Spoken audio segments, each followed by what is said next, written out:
Well, Dale Boyer and I ran Sky Sports for about 6 years. And we I handled most of the business management side of it. Dale handled a lot of the training and physical activities of packing and stuff like that. I'd assist wherever I could. But we did it because we wanted to have a place to jump. Simple as that.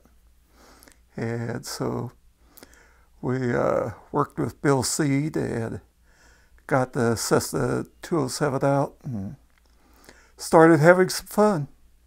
And then we brought in the couple of DC-3s and the Kilroy from the Topeka Restoration Group up there with the Old Air Force, and got to know them pretty well, worked with them quite a bit, and they came down, flew us numerous times, and during that period, wound up doing a lot of teaching, a lot of jumping, and a lot of demos. How did Dave Snyder fit in when you were there?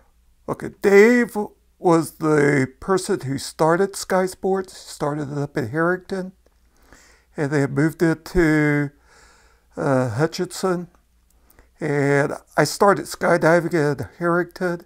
I made my first couple of dozen jumps or something up there. And then really did most of my skydiving in Hutchinson. And Dave ran it then for about 5.5, 6 years, and kind of grew tired. He was really wanting to do something a little different, and got Dale and I to take it over and operate it. As simple as that. He still flew airplanes for us a lot. He still came by, still packed parachutes, still did sewing and activities, and was a spiritual leader. Yeah, he made sure that we stayed on the straight and narrow. And of course, being next to the Kansas Law Enforcement Academy also helped us maintain a certain amount of decorum and self-righteousness that allowed us to stay out of trouble, which for a skydiving group was good. I really liked working with students, putting them out on stack glide, early jumps, early relative work, working with them, and truly enjoyed it. And then I also enjoyed organizing a lot of 16-way, 20-way, 25-way formations out of the DC-3s and doing demos, whether it was at Riverfest or at a private situation, or even at the Cessna Stadium a couple of times. So I made my fair number of jumps into the Wichita area and into surrounding areas.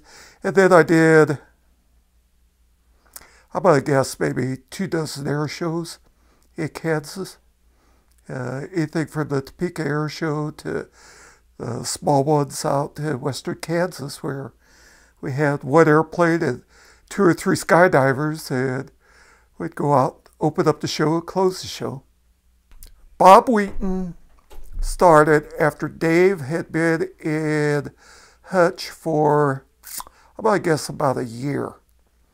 And Dave needed someone to assist with being able to instruct students and to help pack parachutes, because he had picked up packing all of the parachutes for Boeing, Cessna, Lear, and Beech.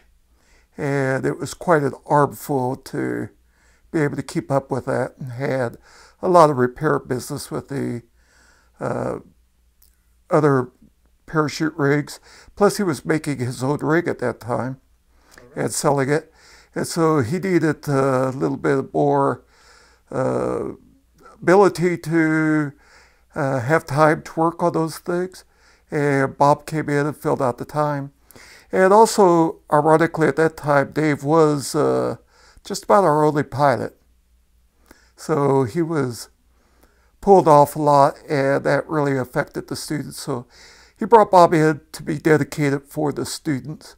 And of course, Bob was very good with students, but he was also a great skydiver, and he had his social events also.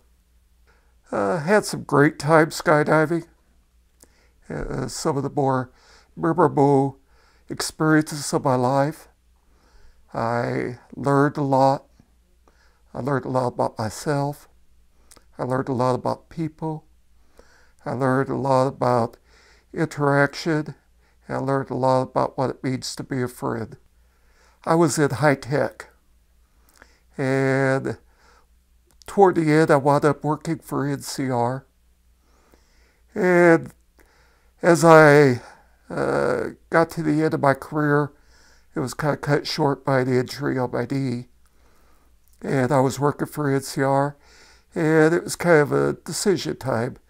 Am I going to devote my time to becoming something within the corporate world, or was I going to go back and skydive? Because I was finding it very hard to do both, and they were not real easy to mesh together. So I was one of those who had a lot of the different jobs. But essentially everything was in high tech. By the end, I had trained upward of 450, 500 students. Wow. And probably jump mastered 700, 800. By the time accelerated freefall really came around, I had injured my knee and was starting to slow down and take it easy, trying to preserve the ability to walk. Thinking that might be a nice tradition to carry on. Well, toward the end, it was a decision. Do I want to do something different? I go, okay, I am. I'm going to quit. It's too dangerous just to be an occasional jumper. So I figured if I couldn't jump all the time, I was going to go find other happiness somewhere else. Yeah. I did. What I did. Don't regret a single moment of the jumping. There were certainly some tense moments, and there were a few of them I'd like not to have had, but overall, great experience. Taught me a lot about myself and some about others.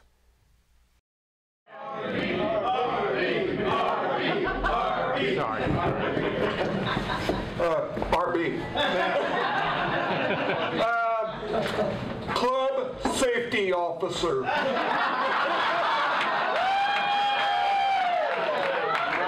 want to hear one cheer for the club safety officer.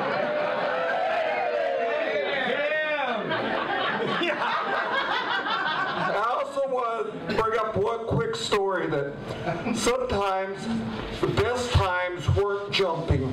They were on windy days when we couldn't jump. And if you missed a windy day, you missed a really good time. So, Butch is here and Fast Eddie is here. And it was a windy Sunday. And Butch had brought this sewer pig out to the drop zone. Those of you who don't know what a sewer pig is, it was about 16 inches of heavy rubber that weighed 87 pounds. And we were wondering what we could do that afternoon. So,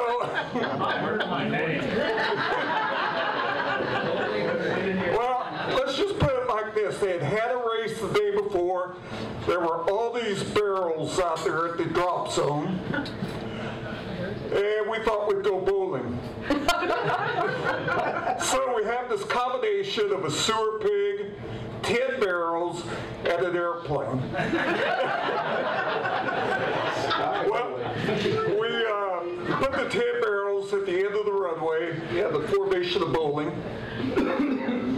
And we talk Leo into flying us. It wasn't hard, because when he heard what we were going to do, he wanted to be part of it. I like that. So, you know, safety officer and everything, I was going to be part of it. Well, the first time we did it, we didn't quite have our act together. We had Lil up a little too high because we were probably 15 feet up off the ground. So we all jumped over all 10 barrels. We went out there a half mile later, found that sucker. Okay, we're going to try her again. So remember, there was nothing wrong with the approach. It was the release that was bad. next time I was going to try the backspin. So we got that thing back, and Lil takes off, and I'm laying on the floor in 180, and have this little ball, but it was all good because I was a safety officer. And we take off, and we're really flying down the runway. And this time I turned loose about a quarter mile before the barrels. Leo pulls up about 15 feet and slows down so we can watch it.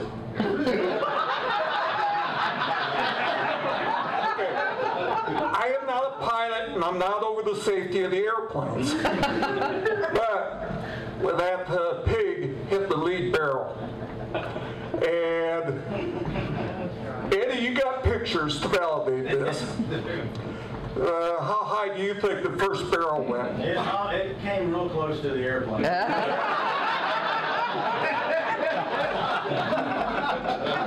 Real close. And these barrels were not usable after this.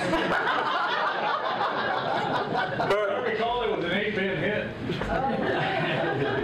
the reason it was an 8-pin hit was because the ball was going so fast, the outside two never even knew what happened. Anyway, windy days, a lot of fun. Skydiving days, a lot of fun. Sky sports, a lot of fun. It's worthwhile. Thank all of you for being part of it.